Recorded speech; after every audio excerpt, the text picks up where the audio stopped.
Orion Lake, my personal bodyguard. I could have lived with that.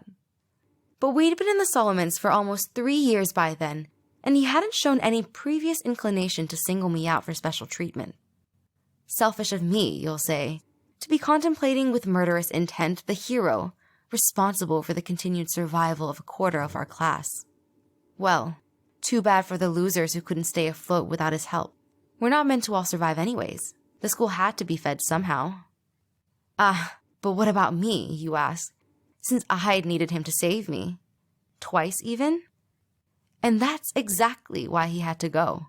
He set off the explosion in the alchemy lab last year, fighting that chimera.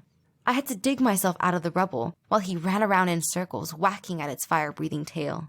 And that soul eater hadn't been in my room for 5 seconds before he came through the door. He must have been right on its heels, probably chasing it down the hall. The thing had only swerved in here looking to escape. But who's going to let me explain any of that?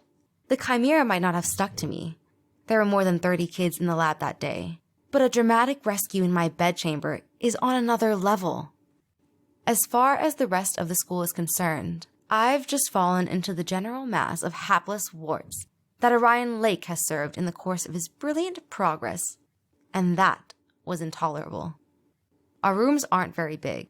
He was only a few steps away from my desk chair, still hunched, panting over the bubbling purplish smear of the soul eater that was now steadily oozing into the narrow cracks between the floor tiles, the better to spread all over my room.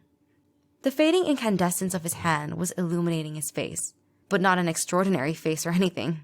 He had a big beaky nose that would maybe be dramatic one day when the rest of his face caught up. But for now, it was just too large, and his forehead was dripping with sweat and plastered with his silver gray hair that he hadn't cut for 3 weeks too long.